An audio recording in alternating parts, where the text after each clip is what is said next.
Assalamualaikum warahmatullahi wabarakatuh. Pada kesempatan kali ini kita akan mempelajari anatomi tengkorak janin. Nah, untuk bahasan ini sebenarnya masuk ke submateri dari sistem muskuloskeletal ya. Jadi kenapa kita khusus membahas mengenai ini ya? Karena ini merupakan dasar ya dari pemahaman Anda untuk nanti di mata kuliah asuhan kebidanan persalinan ya.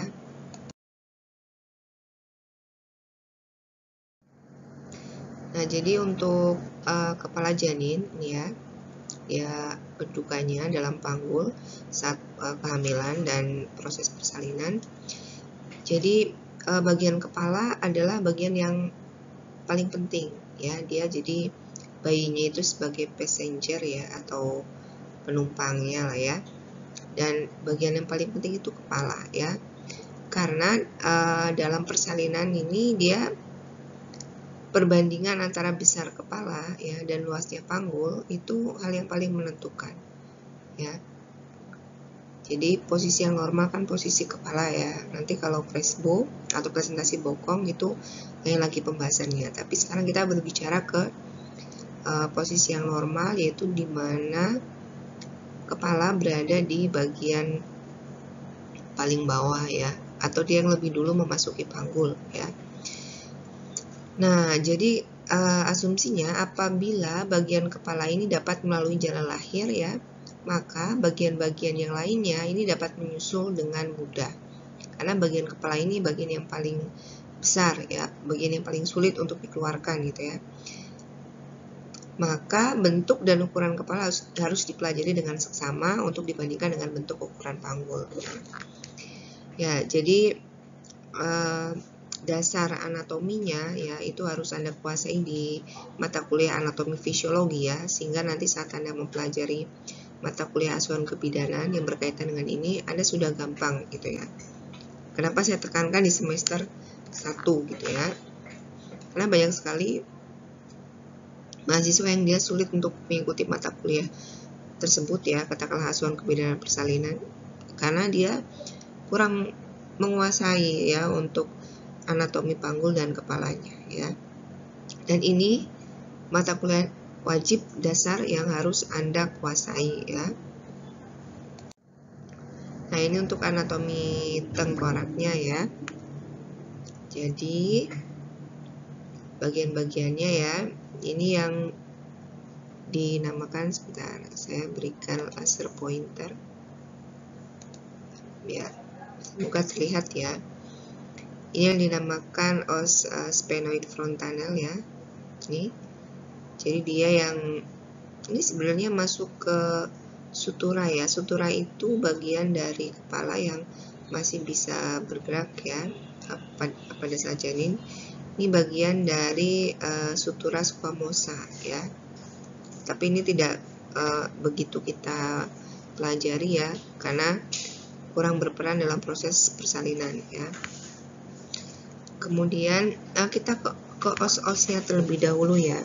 Jadi ada os frontalis ya, kemudian ada os parietalis ya, dan ada os occipitalis ya, kemudian juga ada os temporalis dan os zigomatik ya. Ini untuk di bagian muka ya. Ini untuk tulang-tulangnya atau os-osnya. Oke, kita beralih ke gambar yang satunya. Jadi bagian depan adalah os frontalis, dipisahkan oleh oleh sutura ya. Kemudian ada yang belakang ini os occipitalis ya, yang ini. Dan ini adalah os parietalis ya, pinggir parietalis, depan frontalis, kemudian belakang occipitalis yang bagian belakang. Ini untuk bagian kepalanya. Kemudian untuk bagian muka ada os nasalis ya, ini hidung. Kemudian os lacrimalis yaitu bagian ini ya, mata. Kemudian ada os zygomatikum, kemudian di bagian rahang atas maksila, dan di bagian rahang bawah mandibula, ya. Kemudian kita berbicara mengenai ubun-ubun, ya. Jadi ubun-ubun itu nanti yang menjadi petunjuk dalam pemeriksaan persalinan, ya. Jadi indikatornya ada 2 ubun-ubun.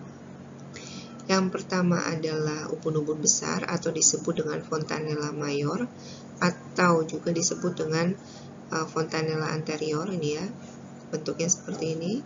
Kemudian ada fontanella minor atau disebut dengan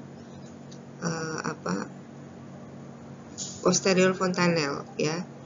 Fontanella posterior atau ubun-ubun kecil juga, ya.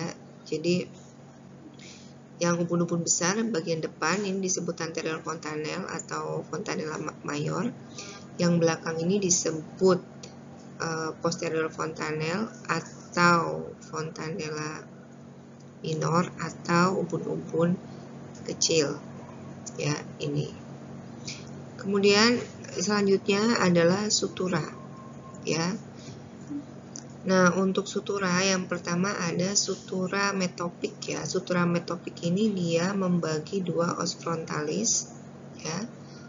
Kemudian ada yang depan ini disebut sutura koronaria, ya, atau koronal, atau ada istilah crown, ya. Crown itu kan mahkota, ya, dipasang di bagian depan. Nah, ini ya, sutura koronaria, dia memisahkan os frontalis dan os parietalis, ya. Ini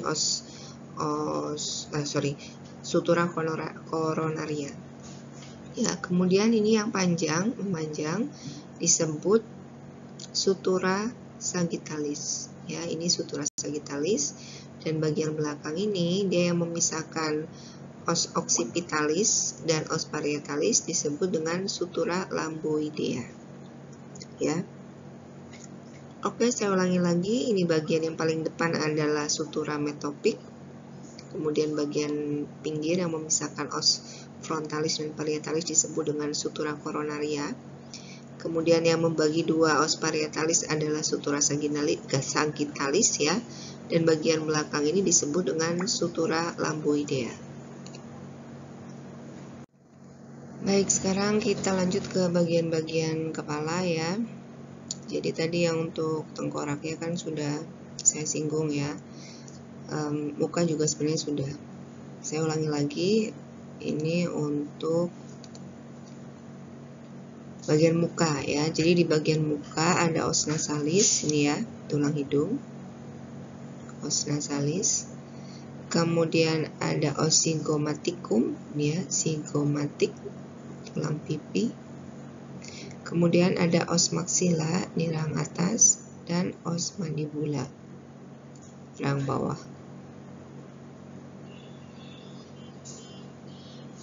Kemudian ada bagian os lakrimal, ya, ini untuk orbita atau mata. Kemudian ada os ethmoid, ya, ini di sini. Dan ada sphenoid, ya, ini di bagian atas dari os zygomatikum untuk bagian muka. Kemudian untuk bagian tengkorak, ya, jadi ini sekali lagi saya tekankan bagian yang paling penting, ya, dalam persalinan, karena biasanya bagian tengkoraklah yang paling bawah atau paling depan.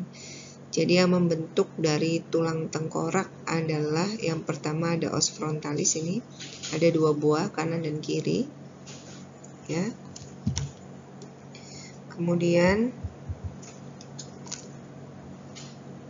os dari frontalis ini dipisahkan oleh, ini ya, ada yang namanya sutura metopik, ya. Kemudian ada 2 os parietal, ini ya, atau tulang ubun-ubun kanan dan kiri. Dia dipisahkan oleh, ini nanti namanya sutura sagittalis, ya. Kemudian ada os temporalis ini ya, tulang pelipis ya, atau tulang apa ya, tulang pelipis ya. Ada 2 buah, kanan dan kiri ya. Dan ada os occipitalis ini bagian belakang 1 buah. Oke. Selanjutnya adalah bahwa pada persalinan ini tulang-tulang dari bagian muka ini melekat ya, melekat dengan erat satu sama lain ya. Bagian muka ini melekat. Namun berbeda dengan tulang-tulang pada bagian tengkorak ya.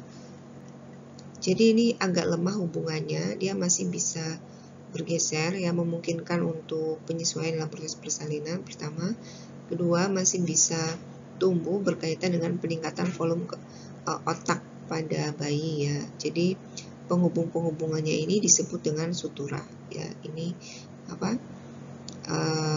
yang bisa bergeser ini loh, ini penghubung-penghubung ini yang masih kelihatan merah-merah itu ya, itu disebut dengan sutura ya. Jadi dia masih memungkinkan untuk bisa bergeser kepalanya saat proses persalinan dan kemudian kembali lagi.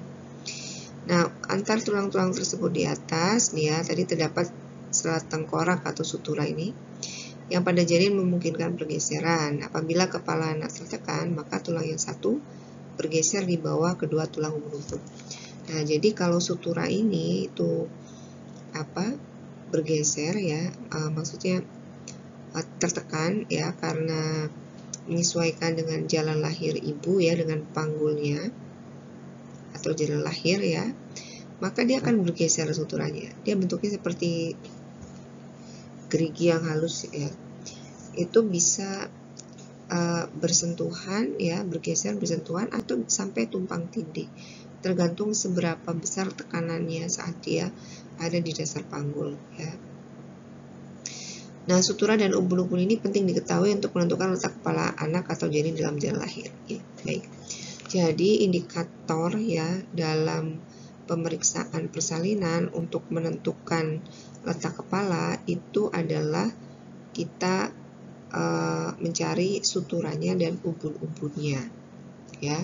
Jadi kalau ubun-ubun kecil nanti indikatornya apa, kalau yang ketemu ubun-ubun besar itu apa. Nah, itu nanti di asuhan kebidanan persalinan ya. Saya hanya menjelaskan dasar-dasarnya saja.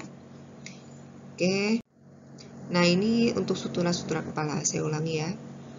Jadi sutura sagittalis ini yang membagi 2 os parietal ya, disebut dengan sela panah ya. Dia di antara 2 os parietal tengah-tengah ya. Kemudian sutura coronaria dia disebut dengan sela mahkota. Dia penghubung os frontalis dan os parietal ya.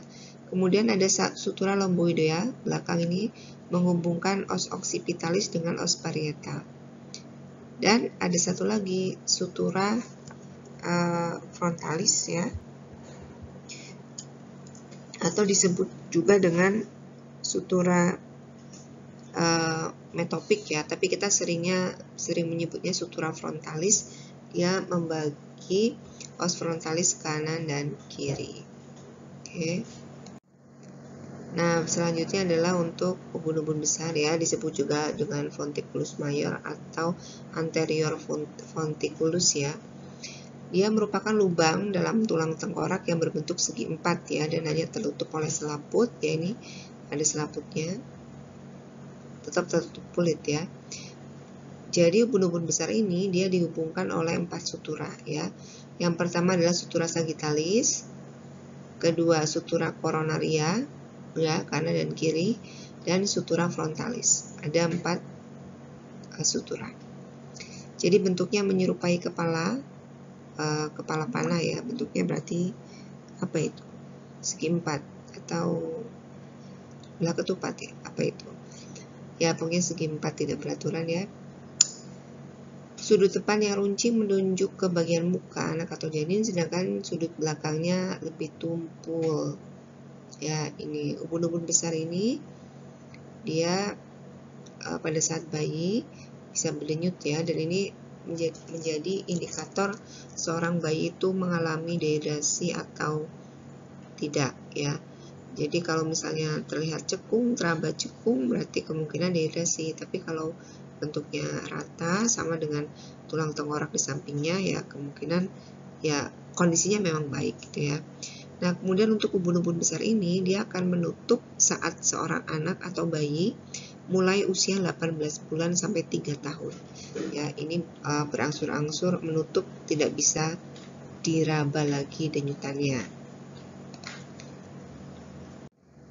Selanjutnya yang kedua adalah untuk fonticulus minor atau ubun-ubun kecil, ya, atau disebut dengan fonticulus posterior, ya. Ini bukan merupakan lubang besar pada tengkorak ya, tetapi tempat di mana 3 sutura bertemu ini ya.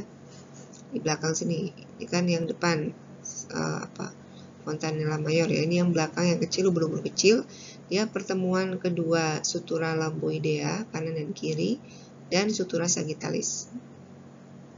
Ya. Nah, jadi secara keseluruhan ya, kalau tadi untuk ubun-ubun besar ya, kalau ubun-ubun kecil bisa lebih cepat menutupnya ya. Ini ubun-ubun dan sela-sela baru tertutup seluruhnya saat anak usia 1,5 sampai 2 tahun. 1,5 sampai 3 tahun ya. Jadi bisa sampai 3 tahun baru menutup, tergantung anak ya. Oke, ini untuk ubun-ubun besar dan ubun-ubun kecil ya. Ya, baik. Jadi di sini sudah ada manekin kepala ya. Kita akan review kembali ya untuk anatominya ya. Jadi ini untuk bagian muka. Bagian muka ada os nasalis yang ini ya, tulang hidung ya, kemudian ada tulang pipi. Tulang pipi di sini ya letaknya.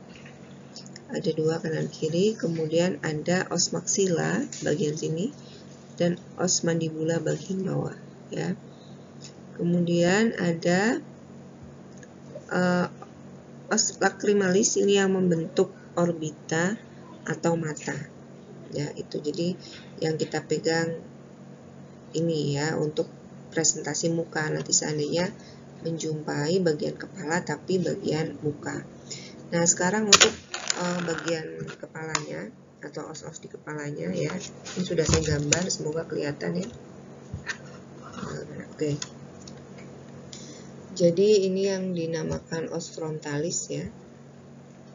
Os frontalis bagian depan ini kanan dan kiri.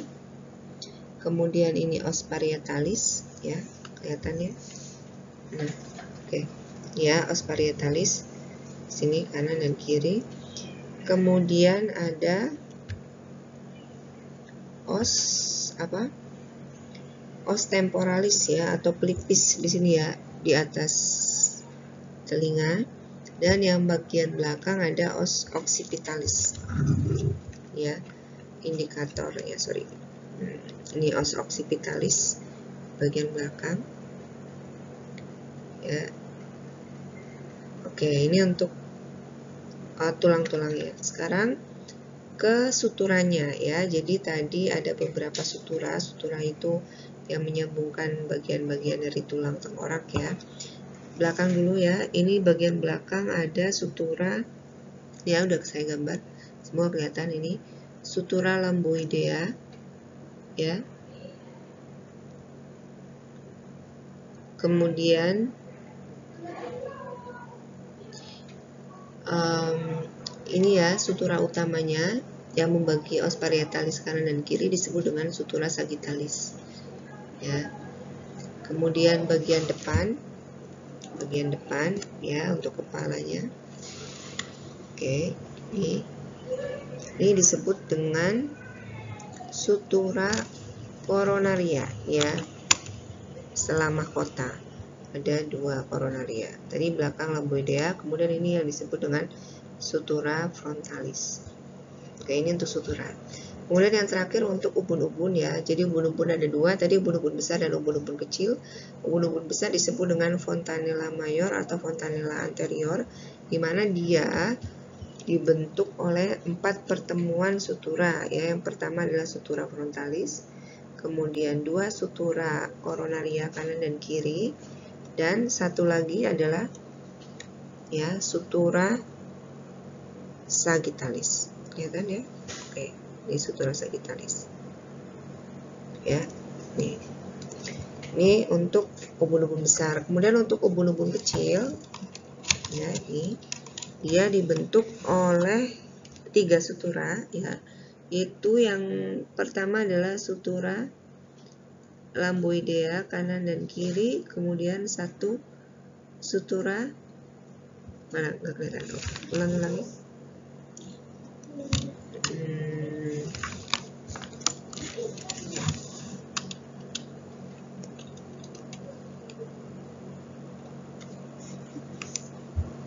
Ini ya, sutura lamboidea kanan dan kiri dan sutura sagittalis. Oke. Nah, selanjutnya adalah untuk ukuran-ukuran kepala bayi ya. Jadi ada 3 ukuran. Yang pertama adalah ukuran muka belakang ya. Muka belakang. Ya. Muka belakang, depan ke belakang. Kemudian ukuran melintang. Ya, melintang. Ukuran melintang sini ke sini ya. Dan ukuran lingkaran keseluruhannya ya. Nah, untuk ukuran muka belakang indikatornya ada yang pertama diameter suboccipitobregmatica ya. Jadi untuk mengukur diameter ini biasanya menggunakan jangka ya, bukan mengukur menggunakan medline, kemudian diukur dari ujung ke ujung. Itu namanya kan panjang busur ya. Jadi berbeda antara diameter dan panjang busur. Diameter hanya bisa diukur menggunakan jangka khusus ya. Nah, jadi untuk diameter suboccipitobregmatica dia letaknya dari foramen magnum ke ubun-ubun besar ya. Jadi ini adalah ukuran dari muka belakang yang paling kecil ya. Dan ukuran ini melalui jalan lahir kalau kepala anak sangat hiperfleksi ya. Jadi pada letak belakang kepala. Jadi ini yang paling kecil ya. Kemudian untuk diameter suboccipitofrontalis adalah dari foramen magnum ke pangkal hidung ya, kira-kira 11 cm. Ukuran ini melalui jalan lahir pada letak belakang kepala dengan fleksi sedang ya untuk suboccipitofrontalis ya. Kemudian ada diameter frontooccipitalis ya. Jadi dia letaknya dari pangkal hidung ke titik yang terjauh dari belakang kepala. Ya, ini ukurannya melalui jalan lahir pada letak puncak kepala ya. Kemudian untuk diameter mentooccipitalis ini dari dagu ke titik yang terjauh pada belakang kepala. Jadi ini yang ukuran yang paling besar dan melalui jalan lahir pada letak dahi ya. Ini indikator letak dahi. Kemudian ada diameter submentobregmatica yaitu dari bawah dagu ya atau osioidea ke ubun-ubun besar ya. Submento itu berarti dagu, ke bregmatica ya yaitu ubun-ubun besar ya. Jadi ini disebut dengan letak diameter pada letak muka ya, presentasi muka. Ini yang terlihat ini ya. Baik, sekarang kita akan mengukur untuk ukuran muka belakang ya. Jadi ukuran yang belakang, ukuran muka belakang tadi yang pertama ada apa? Suboccipitobregmatica. Itu dari mana diameternya? Ya, suboccipito. Ini kan os occipitalis ya bagian belakang ya. Sorry ini ya. Mana? Ini ya, bagian belakang sini. Nah, suboccipito itu di sini. Suboccipitobregmatica. Suboccipitobregmatica itu ubun-ubun besar sini ya. Jadi dari sini ke sini kayak ini ya. Itu diameternya 9,5 ini ya, 9,5 untuk suboccipitobregmatica. Ini yang paling kecil ya. Jadi kalau posisi ini kan panggul ya, di panggul ya. Ini dalam posisi berdiri, ini posisi berbaring ya. Kepalanya kan di sini ya. Kalau kepalanya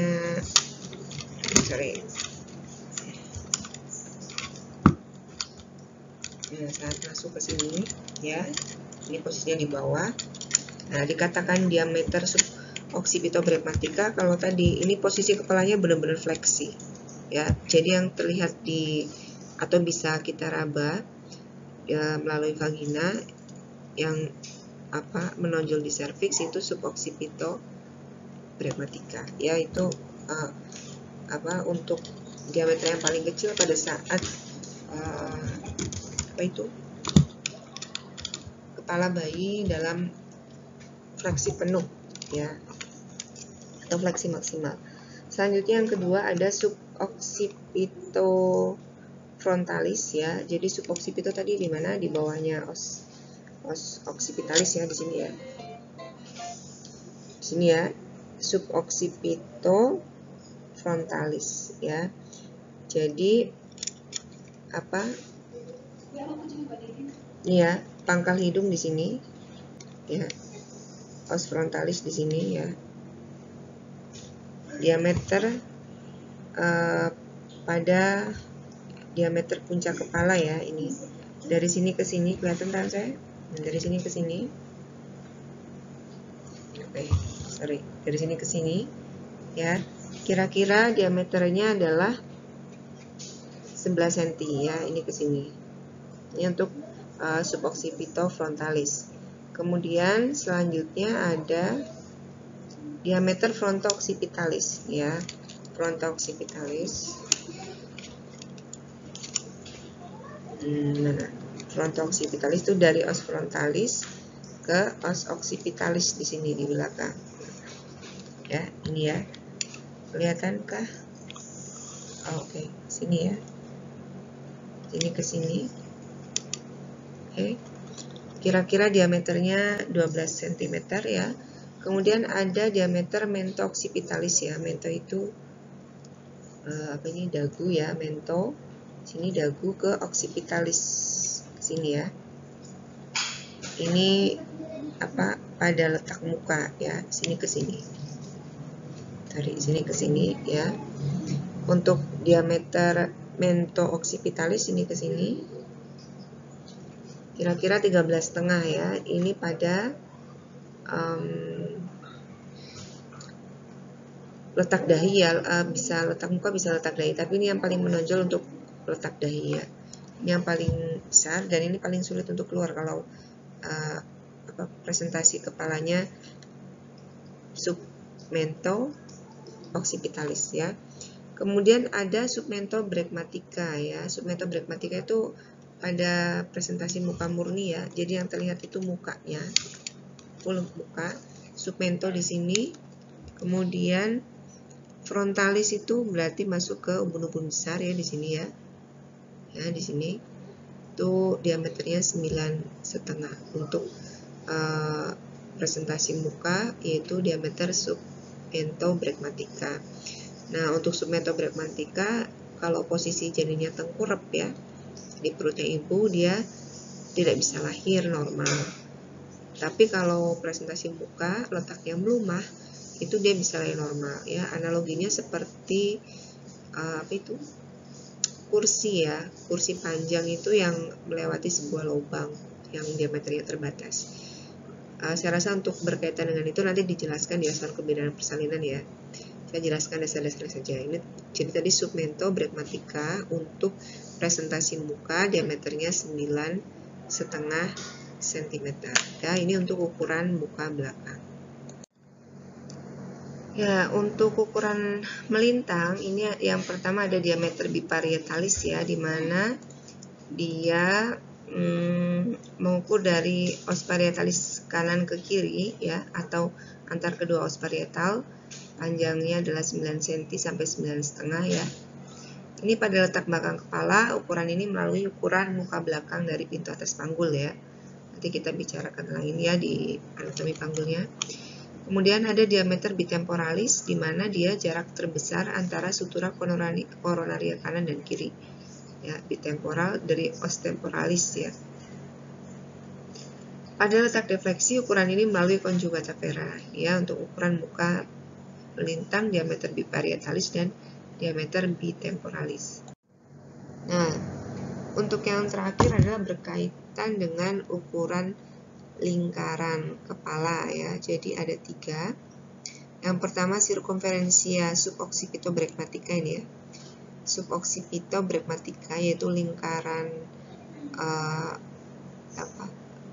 kecil kepala ya, panjangnya 32 cm. Kemudian ada circumferentio fronto-occipitalis